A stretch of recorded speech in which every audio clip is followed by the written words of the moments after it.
Hello, Politics Plus Media 101 listeners. Today we have a great show coming up, and it's going to be all on social media, how the two parties are handling it, maybe which party is doing better than the other.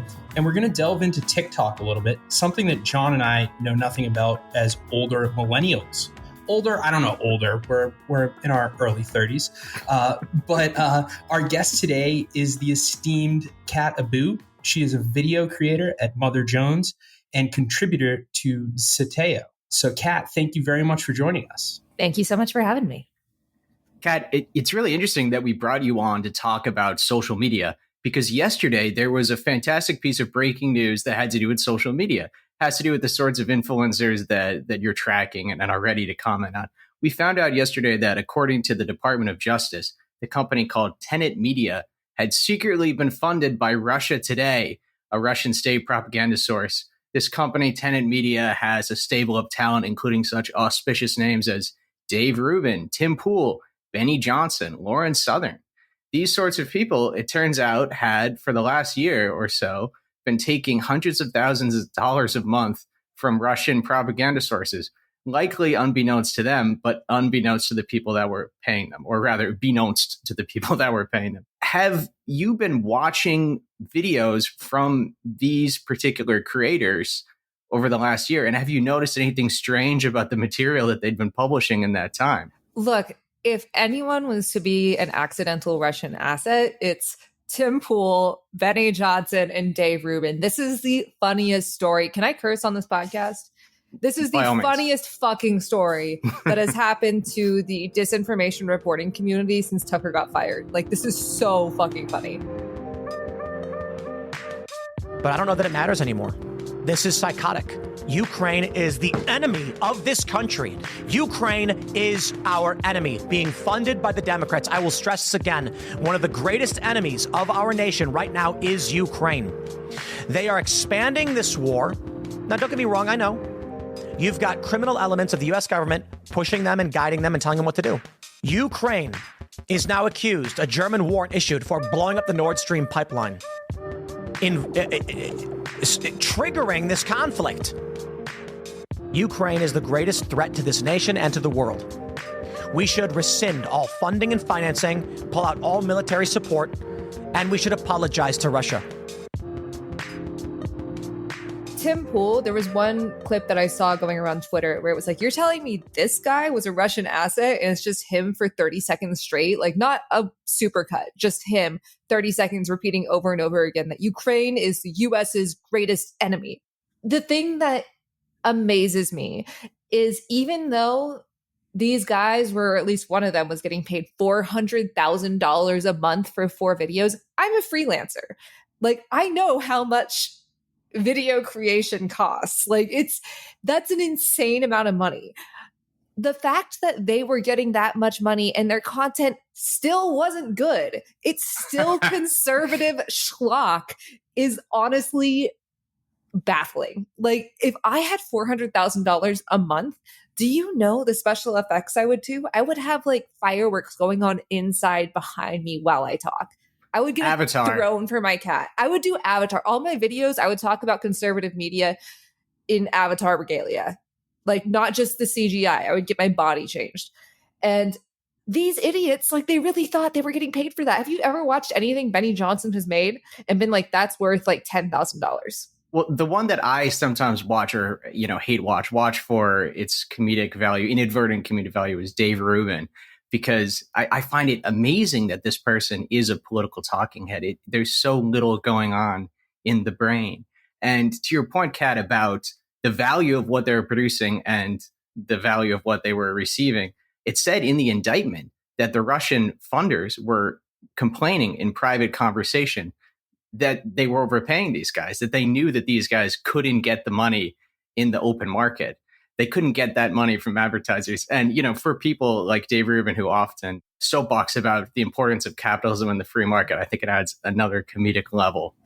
I mean, on top of that, I think also Russians literally being like, okay, Tucker Carlson's whole thing in Russia and like going into the supermarket and having a hard on about everything he saw. It's too much. It's like, it's too Russian propaganda for us at the Kremlin. Like, that's so funny. Yeah. Everything is hilarious. And then Tim Pool coming out as a response, like, I would never be put in this position because I'm not a fucking moron.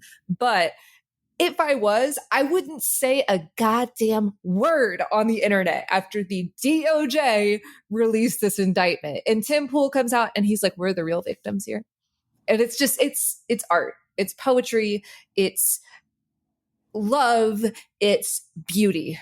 I'm really psyched up. Yeah, I think it's sort of true that they are victims. According to the indictment, they had no idea that the money was coming from Russia, but they were useful idiots who were able to be manipulated so easily by the Russians. And that is going to be the best defense that they can offer. But I think it's a challenge for lawyers. It's a nightmare for lawyers because these guys hate admitting that they were fooled. They hate admitting that they're dumb.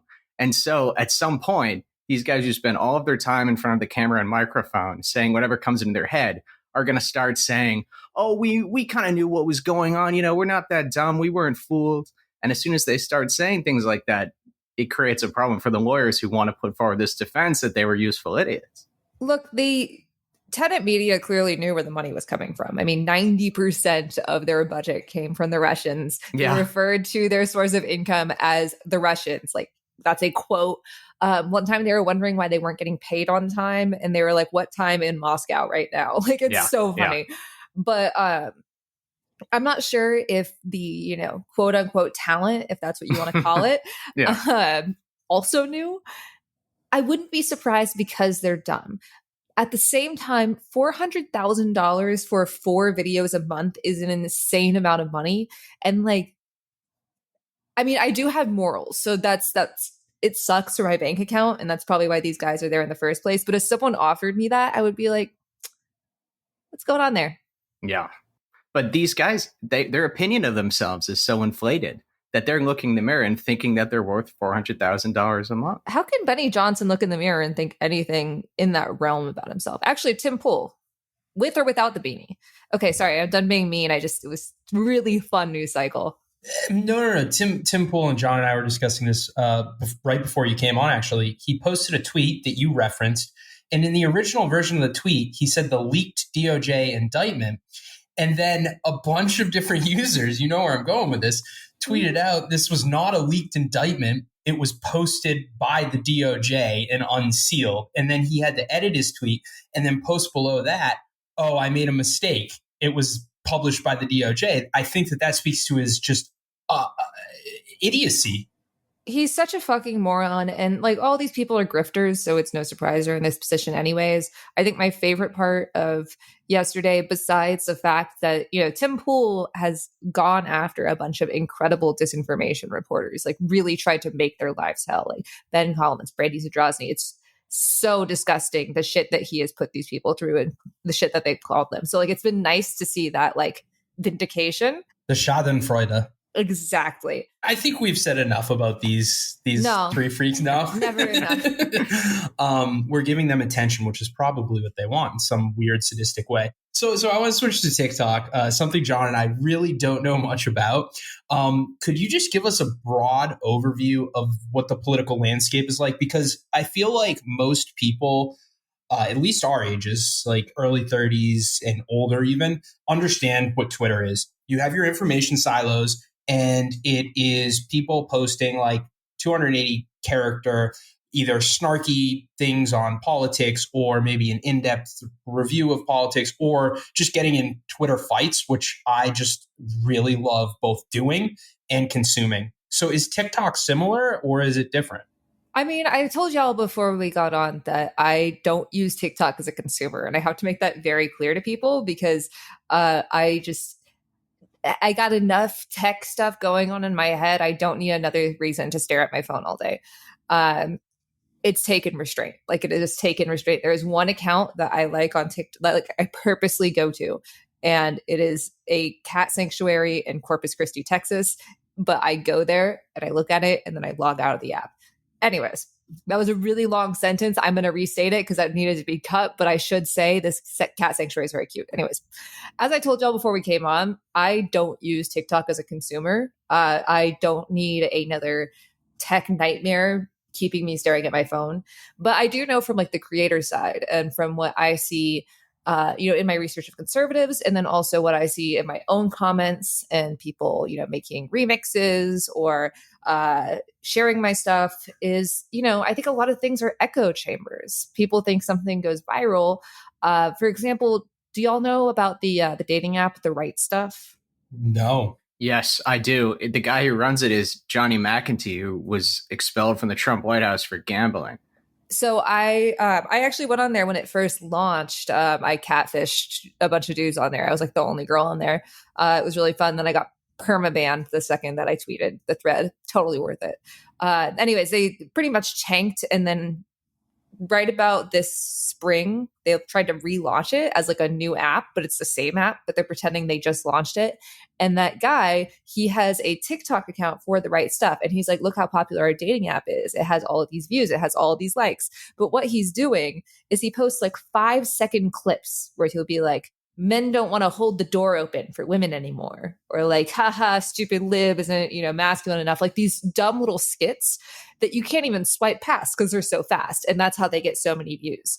So for the conservative side, actually for every side, I think a lot of it's like this weird silo where people are trying to game the algorithm, where they're trying to do, present themselves as one thing or present themselves as another, not always totally authentic.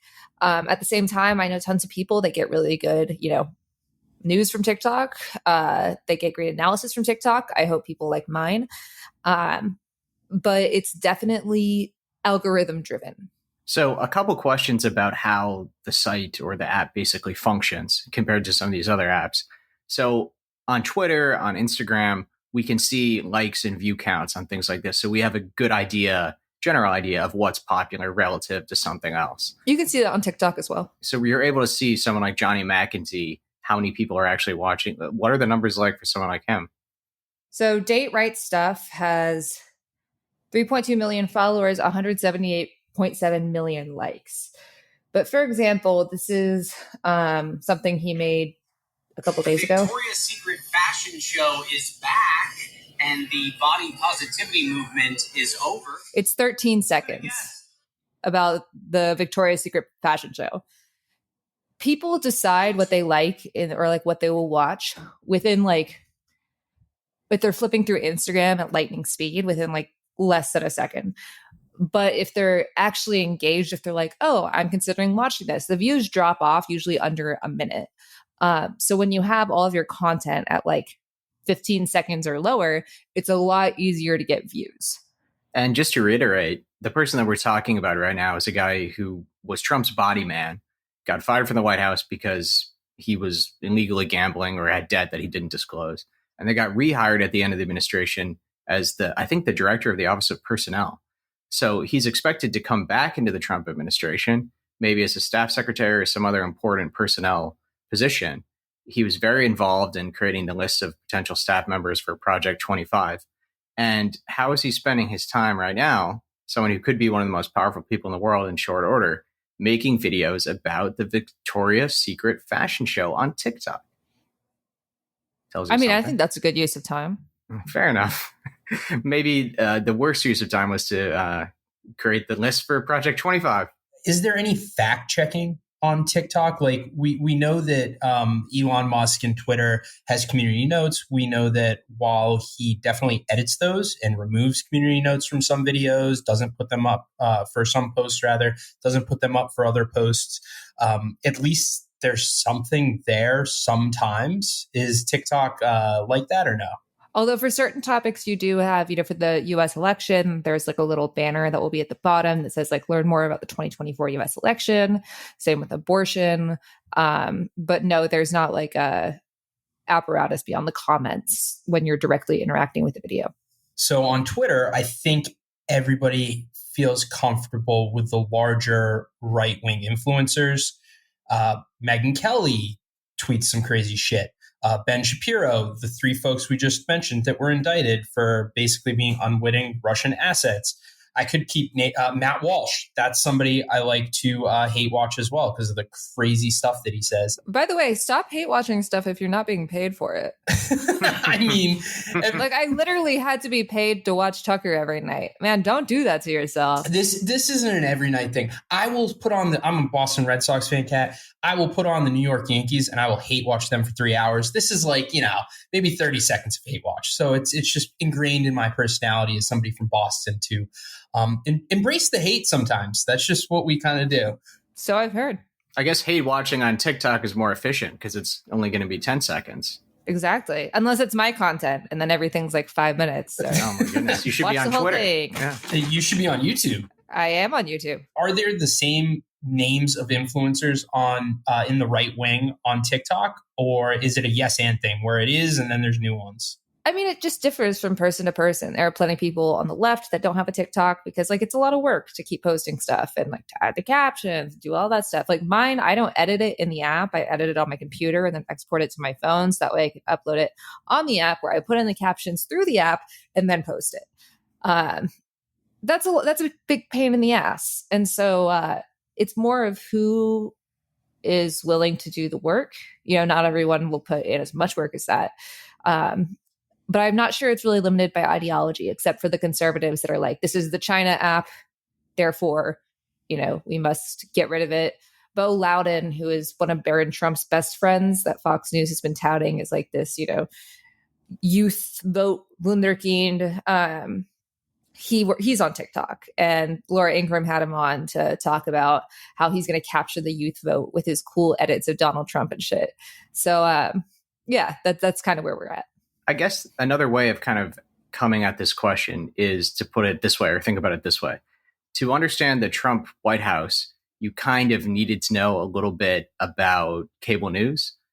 Sean Hannity was giving him advice, acting like a shadow chief of staff, it was often said. A lot of the ideas that made their way into the Trump administration ideologically and on policy were coming from Tucker Carlson's show. We've also seen how in the more recent era, Twitter has been so influential at shaping the way that conservative politicians are thinking and behaving, people like Ron DeSantis, and also a lot of the people around Trump. Are there figures in the world of TikTok that we don't even know about that are influencing the way that people in the real world of politics are behaving? Is there some guy named Jack Thompson who's a big TikTok influencer who's shaping the ideology of a candidate? And those of us who aren't on the app have never heard of him? The thing with TikTok is it's so decentralized, not in terms of the app, but in terms of where talent is. Like TikTok, with Musk's algorithm, he will force feed you his tweets unless you block him. And even then, you might accidentally unblock him, accidentally with scare quotes. When it comes to TikTok, everyone can be a celebrity. Everyone can be a voice of influence. There's no more single voice that people trust. So instead you have all these like various different voices of varying popularity that different people think are valid. That means that like Fox News, you can have Tucker literally hold the Speaker of the House, that position, hostage, like list his demands on national television and then get them granted and force a vote 15 times. But on TikTok, you don't really have like a single main character, especially when it comes to political discourse, because then if someone remixes it or whatever and like doesn't edit with you, people are going to be focusing on that content of what they're talking about. And so it's a lot less focused on the individual, I think, and more focused on the content that you're making. So let's do a little bit of a hard pivot. And you have been referencing your work. So I think it's only fair for our audience and maybe the uninitiated for you to describe your work a little bit. And then we can get into some cool things that you've been doing recently. Hey, I make videos. I was at Media Matters for 4 years. I got laid off in May after the Elon Musk lawsuit. I make videos about right-wing media. I watch Tucker Carlson for 3-4 years at Media Matters every night, or just Fox News in general. And so now I'm freelancing. I do weekly videos with Mother Jones for this election cycle. I'm a contributor at Mehdi Hassan's Sateo. And then I make my own personal videos. And those are a lot of media criticism, political criticism, and focused on like the weird right-wing rabbit holes I fall down. So as an outsider, as like an outside perspective, not as someone that buys into them. You're just up at night watching weird chemtrail videos on YouTube, and I'm like, wow, Alex Jones has a lot of great points. RFK Jr. Wow, Owen Schroyer, thank you. You know, something that we have actually asked people who do your job every time they come on, people like Aaron Rupar, Andrew Lawrence, is at some point, does it ever start persuading you? Do you ever hear them making good points? Maybe 1 or 2 points, not the whole, combination, but like on certain issues. Yeah, I grew up in a conservative household in Texas. So like I know all the conservative talking points, which I think has made it easier for me to like spot, especially people on the left as they're pivoting to a right-wing grift. I've been able to I haven't been wrong yet. In terms of my own personal views, you do get intrusive thoughts. Like you have intrusive thoughts and it's like, yo, what the fuck? Or sometimes like when I would be watching Tucker, Hannity, and Laura Ingraham all in a row, and I'd be like, I mean, they're saying it so aggressively. Like, am I the one who's wrong here? And then I would like fact check myself just to like triple check that I have everything right. But I think having doubts is probably good because it means that you're at least trying to process information. But yeah, it's messy. The intrusive thoughts aren't fun. You're like, oh Jesus, I didn't like. I've had intrusive thoughts of like anti-Arab shit. I'm Arab because of the Islamophobia that I'm assuming that they spew all the time. Yeah, you're being Clockwork Orange with it. I left the Democratic Party because it is led. I left that party because it is led by an elitist cabal of woke warmongers. They are driven by an insatiable greed for power, and they are willing to do whatever they deem is necessary, even the destruction of our freedom, to get what they want and to stay in power. This is the challenge and the threat behind those who are abusing their power in more brazen ways than I ever would have imagined today. I left the Democratic Party because it's led by fanatical ideologues who don't believe in freedom. They don't believe in freedom of speech, freedom of thought, freedom of expression, freedom of religion, and the right of every one of us to express ourselves without fear of retribution or retaliation from those in power. You mentioned Hannity and a few names there, but you also said people on the left moving to the right were grift. Do you have any examples of that, maybe outside of like Russell Brand, Glenn Greenwald, who I think he's just anti-American, so I don't know where he'd fit on the political spectrum. But do you have any more recent examples, maybe? The way I like to put it is anyone that would go on Tucker Carlson's show, even to promote valid journalism, probably is at least on step one of the slide down to right-wing grifter. Going on Alex Jones's show, Steve Bannon's show, stuff like that. None of these people have your or their audience's best interests at heart. So it's a really easy way to get a gullible audience, but it's not a great way to maintain your credibility. If anything, it bolsters the credibility of those channels, those shows that don't deserve any in the first place. I think that this whole topic of horseshoe theory, I'm sure most listeners are familiar with this. I think you really start recognize it when you watch some of the fringe media on either side. So when I was living in Abu Dhabi, Russia Today was treated as like a cable news channel. And I knew people that were using it as their primary source of information. It was sometimes on in the gym when I was exercising. And I've actually spent a little bit of time watching the channel. And I think that most Americans who kind of came of age in the post-2016 era, they think about Russian propaganda and they immediately think right wing. But if you actually watch that channel, the Russia Today channel, it feels more left wing than right wing. It feels more like something you would get from the furthest fringe of the Bernie bros than something you would get from, Jeb Bush, Mitt Romney, even Ron DeSantis.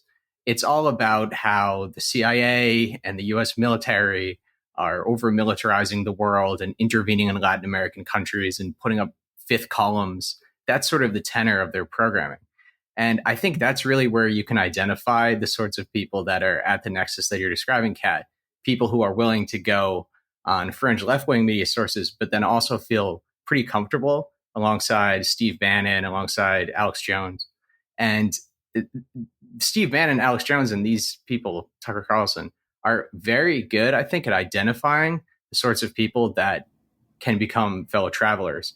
We saw that Tulsi Gabbard endorsed Donald Trump last week. That's a great example. Yeah. Tulsi Gabbard. That's someone I was thinking of. So you can see back in 2016, I think 2 election cycles before she became a Trump supporter, Steve Bannon was already engaging with her. You can look at bylines or headlines from the 2016 cycle where Bannon is already saying, oh, I need to get her on my show. I want to work with her. Maybe we can invite her to do something at the White House.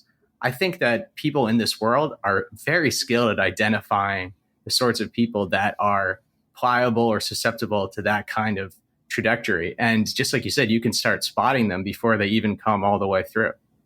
Yeah, absolutely. I do think that the left in America, our left is the center for most of our peer countries.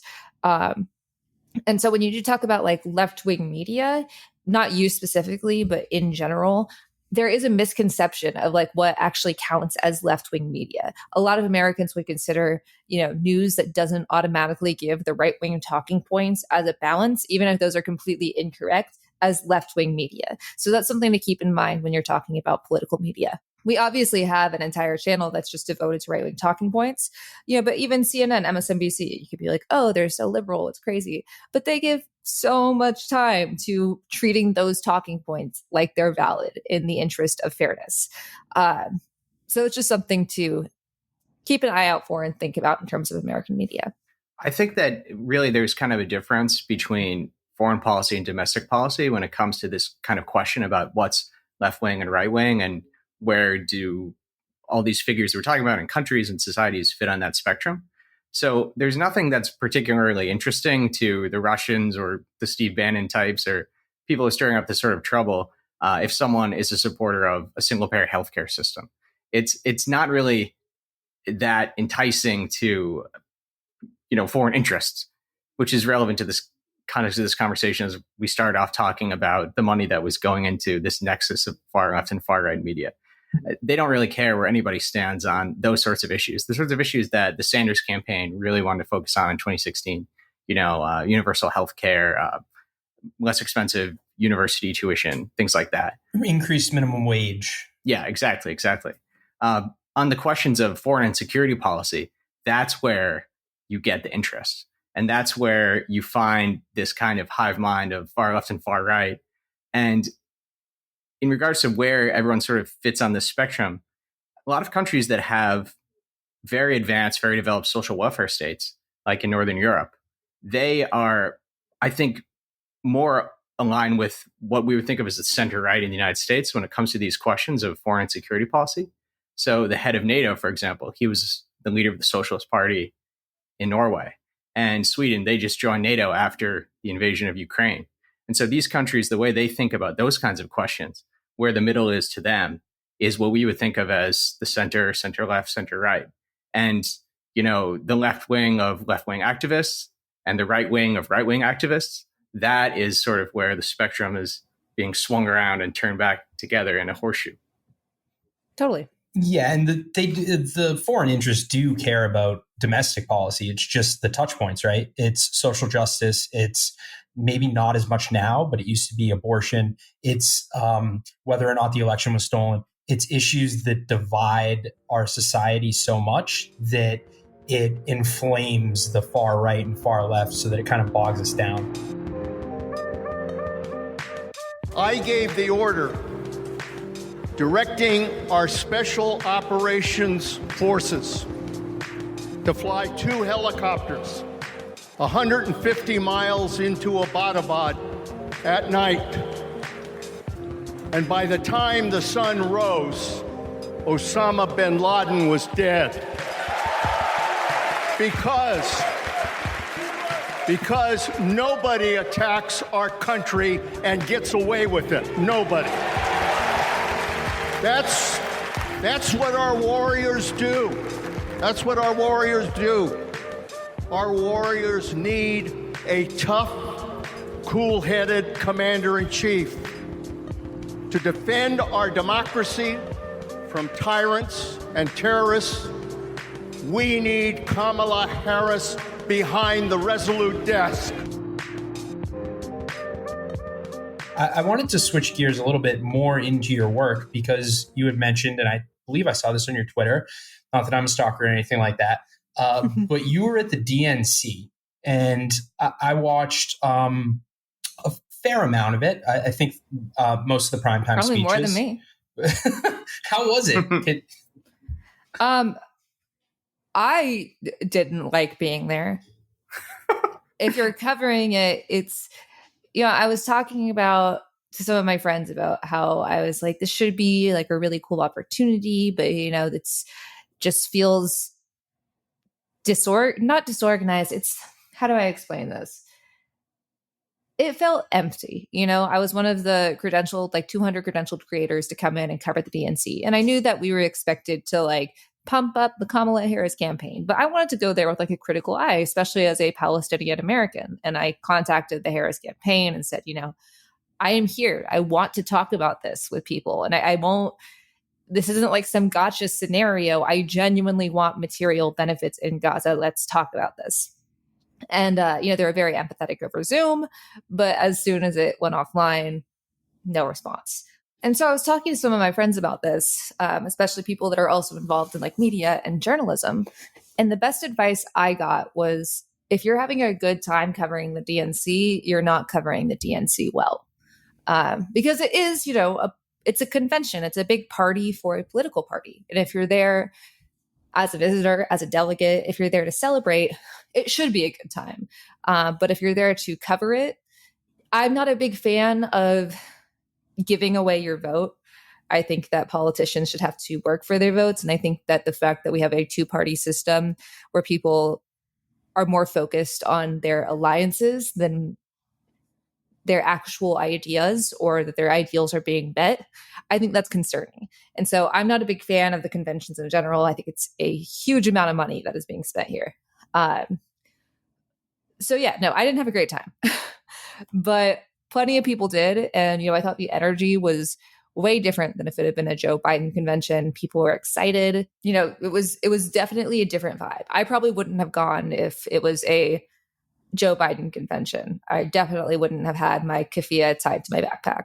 So I went to one convention, 2016 RNC, when I was working for the RNC. I had a great time because we just got shit-faced the whole time. But our box was starting to lock her up chance. And quickly after that, I became a Democrat, which all of our listeners know.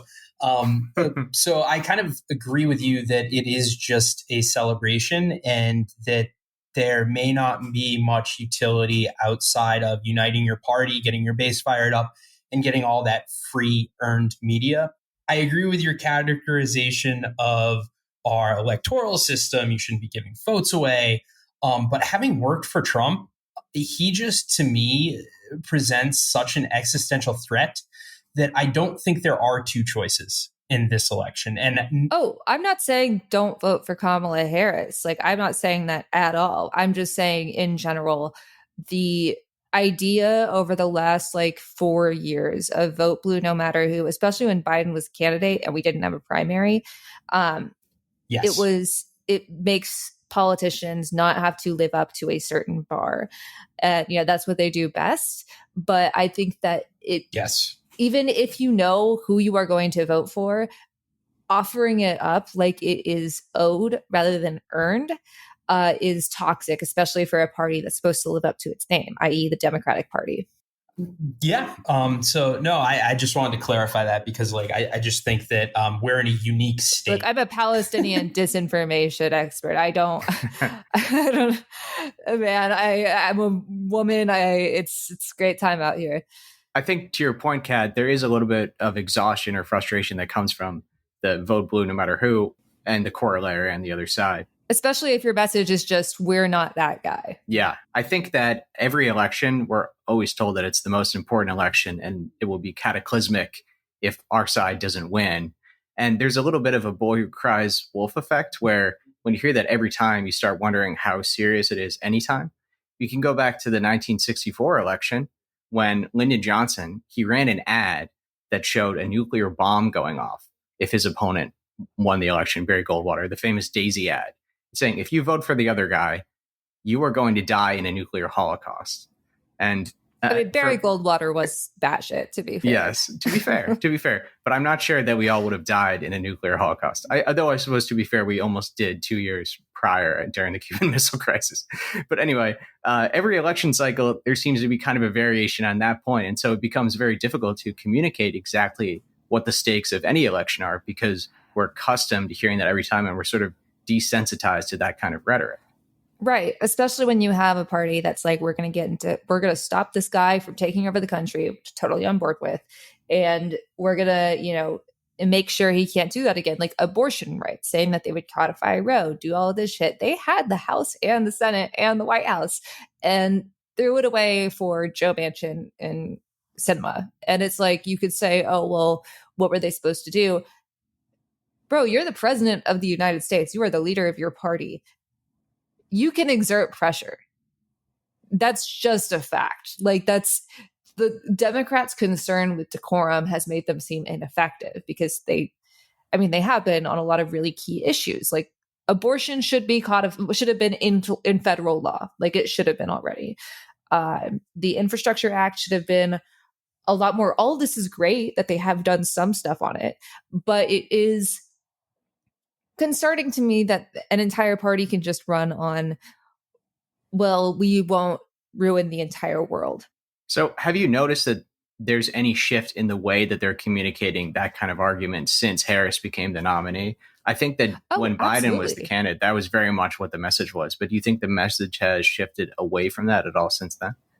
Yeah, absolutely. I mean, look, Harris is still, a politician. She's still a Democrat. She's been the VP for 4 years. People can say, well, the vice president isn't the president, but you're still, technically second in line. Like it's removing, any responsibility from her and saying, well, she couldn't have done anything it's infantilizing and it's just incorrect. But it's been more active. She hasn't been falling for these same right-wing traps. It's not, while she has been far more hawkish on foreign policy than I expected, and it's a bit concerning, she has been going on the offense in a way Joe Biden hasn't done and that many Democrats haven't done because they're scared of, kicking up dust. I have been very relieved to see at least somewhat effective messaging from a presidential campaign. And I'm very glad that we have this candidate rather than Joe Biden. Well, how much of that is due to a shift in strategy versus the fact that the other candidate, Joe Biden, literally couldn't speak? I mean, good question. But if your strategy is like, don't let him talk, like that is a shift in strategy. I guess that's a good point. They were literally hiding him. On these social media tools, you've been telling us, Kat, that on TikTok you only need 10 seconds and you can edit it.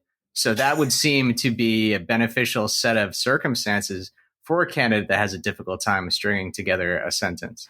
Well, what you should do if that happens is ban the fucking app. We should win an election on it and then ban it. That's a really good idea. That's a way to keep the young voters. Use the tool to ban the tool. So okay, we've mentioned how there has been a shift in strategy and efficacy from Biden to Harris. It appears like Harris is doing better with young voters. Does it, from your anecdotal evidence, you reach these voters in ways that John and I don't. Is she doing better or is she just not doing horrible like Joe Biden was doing? I mean, I think she's doing better, but it's because she's not doing as horrible. It's one of those things where it's difficult to quantify. I think Harris is doing a good job. I especially think, having a shorter primary rather than a long drawn out one. Once again, all of our peer countries have much shorter, elections than ours, which are essentially 2 years long. We were talking about that in a previous episode. I think France was 20 days or something from when they announced the legislative elections. Yeah. And they use the hair method. It's incredible. Yeah. I'm a big fan of that method. I think she's been doing a good job. I don't think that she is like the communication messiah. I don't think that she would hold a candle to Obama in his prime, but I think that she's doing a good job. But as a social media expert, is that what I am? You'd like to decline the title. What do you think about the quality of her campaign's social media material? Oh, their social media material has been so much better. It's a lot less tone deaf. The only thing that Biden seemed to have was like the Dark Brandon meme, which got real old real fast, especially when he would tweet it when there were like, scores of children dying every day. Felt a little distasteful. But yeah, it seems like she's hiring younger people. A lot of younger people didn't want to work on the Biden campaign for, moral reservations or strategic reservations. So she has younger people, and you can definitely tell in her social strategy and like her merch. They have the Harris Walls hat that is mirroring Chappell Roan's own merch. It's fun. They're having fun. So why are those moral reservations not there? Because from the convention that I watched, and before this episode, we actually had a biographer of Tom Hayden on the show, a professor at NYU, and we discussed the lack of protests relative to the expectations over the Palestinian issue. John and I watched the convention, and the last night was, I think the keynote speaker, everybody was saying, oh, it's going to be Beyonce or Taylor Swift. And it was Leon Panetta. And it was scores of Republicans talking about hawkish U.S. foreign policy, building up the military. But also Harris has come out, and her reference to Palestine was literally the Biden administration's line that they believe in a two-state solution and that they're never going to stop giving arms to Israel. And that Palestinians commit horrific sexual assault. With respect to the war in Gaza, President Biden and I are working around the clock because now is the time to get a hostage deal and a ceasefire deal done. And let me be clear, I will always stand up for Israel's right to defend itself, and I will always ensure Israel has the ability to defend itself, because the people of Israel must never again face the horror that a terrorist organization called Hamas caused on October 7, including unspeakable sexual violence and the massacre of young people at a music festival. At the same time, what has happened in Gaza over the past 10 months is devastating. So many innocent lives lost. Desperate, hungry people fleeing for safety over and over again. The scale of suffering is heartbreaking. President Biden and I are working to end this war such that Israel is secure, the hostages are released, the suffering in Gaza ends, and the Palestinian people can realize their right to dignity, security, freedom, and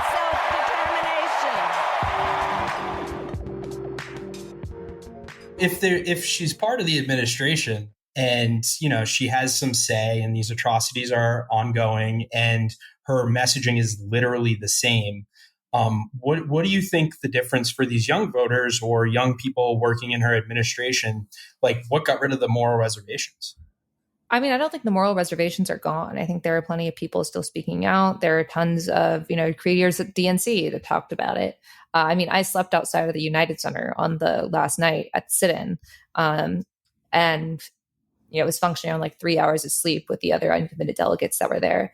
And for them, the uncommitted delegates are Democrats. And it's less about, oh, fuck Kamala Harris, and more about we want to be seen by the Democratic Party because we are Democrats. And like, we want to support a party that supports human rights. But Kamala Harris has done a really good job of staying out of the limelight from like big scandals or saying big quotes besides like, her coconut tree one. And when it comes to the issue of Gaza, she's the only person in the Biden administration who has shown even a shred of empathy for Palestinians. She's talked about aid in concrete ways that no one else in the Biden administration has done, especially, Kirby. And even though like the average person might not know that, the people who do are reassured by that. That's why I've been so surprised by her speech. Like I was so surprised by her speech and how she's talked about this. There's like a part of me that's wondering maybe it's to, bolster Israeli confidence in the U.S. so that way they don't need, a strong man. They can oust a strong man. Maybe it's a, Jimmy Carter thing. Maybe she's just saying what she means. And it's nerve-wracking. So those moral reservations, I don't think they're gone, but they're easy to swallow down when you don't have someone like Biden who has been saying really atrocious stuff. I mean, he said Palestinians have an ancient hatred of Jews, which is wildly racist. And Biden and Trump's... No, I was not born with a hatred of Jews, but also just like historically, no, there's a whole... It's infuriating. And Biden and Trump, even if you want to say their intentions are different, essentially would have the same policy. I mean, Trump wants to flatten Gaza, and Biden, it's going to take decades to rebuild. There are a conservative estimate from 2 months ago at this point is 186,000 dead.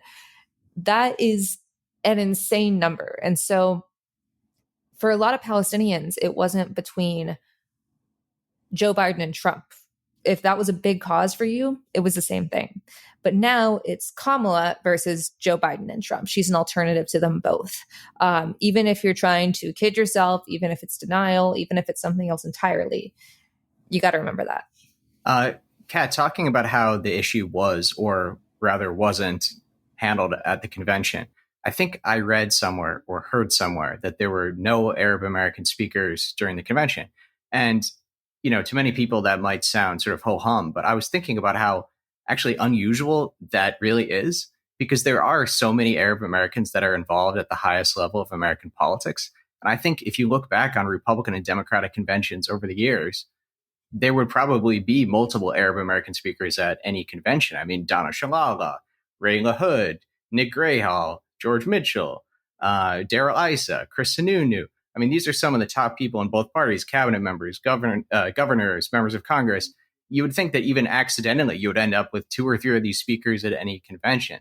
So if there really were 0 this year, that seems like it's almost a deliberate omission, right? I'm not sure if it's 0 Arab Americans. I know it's 0 Palestinian Americans, and that was a deliberate omission. So the sit-in wasn't even supposed to happen. This wasn't like a demand by the uncommitted movement. They thought it would be, a super easy ask for like 2 to 5 minutes on stage, especially, with the hostage family, which it's, their story deserved to be told. It was touching for so much of America. And like everyone in the uncommitted movement completely agreed. At the same time, even just giving a vetted speech by a vetted Palestinian American Democrat was denied. And it wasn't someone from the uncommitted movement. It was Palestinian American. That was what was denied by, their ethnicity. And you had, I think Nancy Pelosi was like, well, we can't have every ethnicity because it'd be way too much. But this is, come on. There have been so many dead Palestinians by our weapons. Don't act dumb. And I don't know if you read the speech that was written by the Georgia representative. It was very uncontroversial. And essentially, Kamala Harris could have had a Palestinian American get on stage and endorse her on stage. And instead, they denied that. So that way they could give whatever that part of her speech was, Kamala Harris's speech. Very disappointing. So we had talked about the same thing, because I remember that Justin had brought up the point that from his analysis of what the campaign was probably thinking is that they didn't trust that the person was going to read the speech. That's so insulting. That had been written. Yeah. That is so insulting. Do you think that that is probably what they were thinking? From the campaign's point of view, that was I the think reason? I think that that's an excuse. I think it was they didn't want to be seen as aligning with Palestinian Americans, it's really fucked. It's discrimination, plain and simple. And, it didn't have to be that representative. There was a whole list of people. I mean, hell, like I said, I contacted the Harris campaign multiple times being like, I think I'm their only Palestinian American creator, if not their only Arab American one. And I was like, I want to talk to, someone on your campaign, a campaign surrogate, like any elected that wants to talk about this. And it was, they had a specific liaison for the quote unquote creators.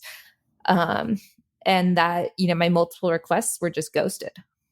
And in fact, I submitted my requests for elected officials to speak to. And one of them that I did get an interview with was through my own Twitter DMs. And they told me that they had no idea that I had requested to speak with them. Something that I often like to bring up when we discuss this issue on the program, as we have, I think, really several occasions before, is that the evolution of American policy to this point is something that would probably surprise people if they really had a little bit more knowledge of the grand scope of U.S. policy in this issue. So, of course, you go back to the 1950s when the U.S. basically intervened against Israel in the Suez War and took the side of Egypt in that conflict, a pretty significant rebuke to them, siding against them in a war, in a major international war.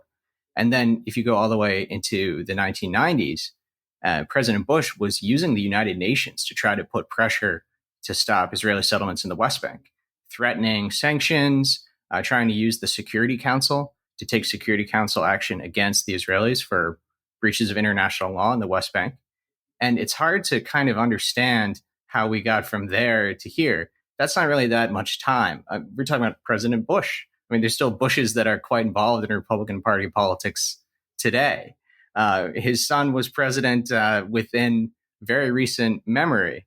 And somehow our policy had got from that point and was rather unremarkable at that time, to the point where it's hard to imagine any American politician of any stripe even suggesting using the tools in that way. So I think it's a much more recent evolution than people realize, which is kind of hard to grapple with, but at the same time, maybe allows people to open up their idea of what could really be possible with U.S. policy on the issue. Yeah, I mean, a lot of Palestinians that I've spoken with, and I can, vouch for at least my own opinion, the thing is we know that the best case scenario will still be far, far less than what is deserved of the people living under the occupation. My grandmother and grandfather were victims of the Nakba. My father, was born in Kuwait. He wasn't born in Jerusalem, where his family was from. My great grandfather died with a key ring full of keys because he owned a hotel that housed Jewish refugees after the Holocaust. That was he was exiled from during the Nakba, and he always hoped he could go home and use those keys again. These are things that are that can never be fixed, and we are the ones funding that. The thing is Palestinians and Palestinian Americans don't want a second Nakba. They don't want a second, they don't want to expel, or the vast majority at least, don't want to expel or exterminate anybody. It's just a right to live as a citizen, or the right to not die by American weapons. And the fact that the U.S. government, especially a government that is, under Joe Biden, the supposedly folksy, empathetic grandpa, is so willing to continue and not even consider the ramifications of just exerting pressure in a way that Ronald Reagan would be seen as progressive or far left on this issue, and how he exerted pressure on Israel is nuts. Especially when you think about if this was Trump doing it, Democrats would be up in arms. You would have Nancy Pelosi wearing a keffiyeh. It's insane to know that just because Democrats are in power, they are willing to do this. You're going back to the mid-century, it was the Democrats that had the more pro-Israeli position and the Republicans that had the more pro-Palestinian position. And I wonder if President Biden's mentality about the issue is still kind of stuck in that era.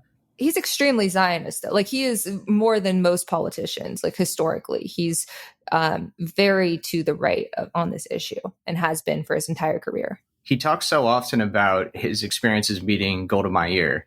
And, this is the 1970s. And it seems as though perhaps he hasn't quite adjusted to a new power dimension, a new power balance in the region. It seems as though he's still kind of thinking about, the time of the 1973 Yom Kippur War, when Israel were attacked by a number of Arabic-speaking countries that had more military power than they did at the time.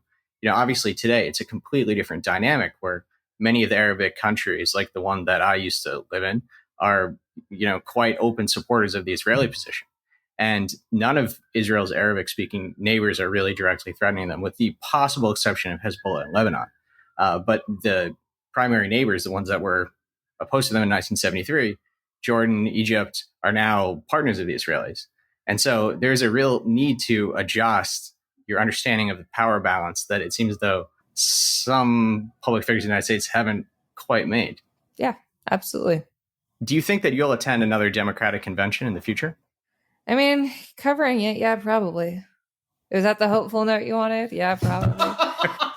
Yeah, don't sound very excited. Do we have any hope of changing the political system in a way where we will get better politicians? Brady wants them. Yeah, Brady wants them. Look, they wouldn't have to use this much money or put out this much propaganda if it was working. And that's really what it comes down to. I think about the descents into fascism that this country could take, but fascism is antithetical to the human condition. And the real question is, how bad are we going to let it get? Because we don't want people to get hurt. We don't want people to be put in danger, but it is not the end all be all. Like, people will always, in the end, come back up for air.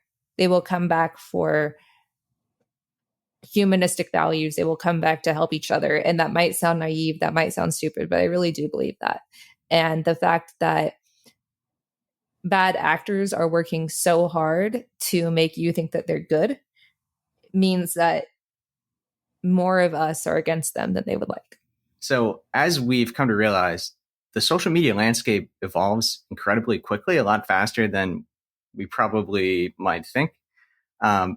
We've gone from Facebook seeming extremely dominant for a few years to suddenly being an afterthought. We've seen a shift from image-based social media platforms to text-based, now towards video-based. What do you think the future looks like in the medium term? Are you seeing any major shifts on the horizon? Any major evolutions on the horizon that we should be prepared for? Yeah, logging off. Genuinely. Yeah. I mean, I know so many people that just don't want to do it anymore. I've considered just getting a flip phone. Like, if it weren't for my job of having to record stuff, just get a flip phone. Or at least when I'm out and about, if I could find a thing that had maps and Spotify on it and a 911 call, would totally do that. Someone should make that. Yeah, we should take that to Silicon Valley. Yeah. No, somewhere else. Somewhere else. You don't want Google to make it? What was it? Texas, Corpus Christi, Texas? Maybe that's where this should get started. With the cat sanctuary? Yeah, the cat sanctuary should do it. But yeah, I mean, I think a lot of Gen Z people, as, an elder Gen Z person, I know people in Gen Z with babies, and they're very focused on making sure the baby is not a screen time kid, because we all grew up with that. We had the early rumblings of that. So I do think that's the future. Not all of it. I mean, I think the vast majority of society will be focused on whatever next thing is out there. But you can only have so many gimmicks before you run out. There are only so many ways to consume media, and maybe I'll eat my words later, but the metaverse isn't doing anything. It's a total flop. AI sucks. I think a lot of it's just going to be continual communication in whatever form that takes. Well, Kat, thank you very much for joining us for a sprawling conversation that spanned from the mundane social media into the very serious, and a conversation that we definitely need to have. Yeah, absolutely. You can follow me on YouTube and TikTok. That's Kat M Abu, KATMABU. I just launched a Patreon for people who want to financially support my work for $1 a month or more if you choose. You can get a daily picture of my cat, Heater. She's really cute and adorable. And there's also a chat where you can post pictures of your pet. I'm also on other sites like Instagram and Twitter and Blue Sky, but my last name's really long, so just find them on TikTok or YouTube. A long way from logging off, it sounds like. Oh, yeah.